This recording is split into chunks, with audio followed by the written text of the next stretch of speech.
Welcome to the last week of classes. If you're a hybrid student, you'll do all of this face-to-face, so you don't have to worry about doing any of it online. But if you're an online student, there's a few different components that we'll walk you through. So this lesson looks at intersectionality and does a few little assessments of plans. So I always look through the unit outcomes as well as the assignment descriptions. And in this one, you'll see there's a few different parts. In here, it explains that intersectionality is kind of where different parts of one's identity come together. So for example, it's entirely possible for a person to be homeless and have PTSD, or to have be a teenage parent who also has hearing impairment, that type of thing. So as we look at these vulnerable populations, we understand that these aren't individual silos, and often these intersect in the same human being and to make up a whole unique population or combined population within our vulnerable populations. And so what you'll be doing, and I'll come back to this FILA and SWOT here in a second, because let me show you really quickly. What you're going to do is you're going to create an individual who encompasses each of your vulnerable populations. So you'll be in discussion groups, and your instructor will put you in those discussion groups. These are not the same people you've been with earlier in the semester. These are new folks. And you will create a person that encompasses all of those vulnerable populations. So for example, let's say that you created a person who is Sarah, a 77-year-old single grandmother who's the sole caretaker of her 9-year-old grandson with autism. She's recently evicted from her apartment, and now she and her grandson are facing homelessness. So in this, we have a single grandparent raising a grandchild. We also have a caretaker of a child with special needs, and we also have homelessness. So this is the intersection of all three. So within your group, you will create a single individual's description, and then you also, as your group in this discussion group, will create an action plan. Now this is where we're going to get into the FILA and the SWOT. If you scroll back up a little bit, you'll see what each of those mean. So here we're talking about you need to do the action plan based on the FILA approach above. FILA is an acronym, and it stands for Factors, Interventions, Learning Issues, and Action Plan. This is cut off a little on mine just because I have it on a smaller screen, but you should be able to see all of that in your screen fairly clearly. For your individual that you just created, what you'll do is go in, and if you were the population health nurse and this was the person who came to you in need of assistance, you would look through and see what are all the different contributing factors that lead to this individual's health.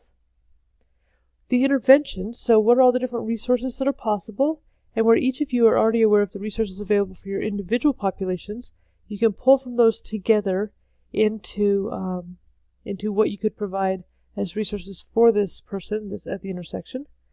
You also will look at some of the issues, and so in this context, that's the barriers that keep them from some of those interventions. And then based on these three together, the F, the I, and the L together, that creates your action plan, the A in it all. And so what you need to submit isn't necessarily each of these steps, but an action plan in which you have considered all of this. So within that action plan that you mentioned, you need to have considered exactly what contributes to health, what resources are out there, and what barriers you may need to overcome. So that part, if you look down, is done as a group. So your group's creating the person, and your group is creating a plan. Now, individually, there are two things that you will do. The first is, individually, you will go into the plan and leave it as a comment underneath the discussion. You will do your own SWOT analysis. In this, you need to make sure that you list at least one strength, one weakness, one opportunity, and one threat that you foresee with this plan. So if you look at this grid, a strength is something that's helpful to the overall plan, that's built in within the plan, is internal to the plan. Whereas an opportunity is something that's helpful, but it's kind of out of the control of the people making the plan. It just is a really nice bonus. Same over here in the harmful category. A weakness is something within the plan that could be changed, that could be harmful. And a threat is something that's harmful but outside of the control of the individuals who have created this plan. Sometimes that's political dynamics, whatever else it is that people get into.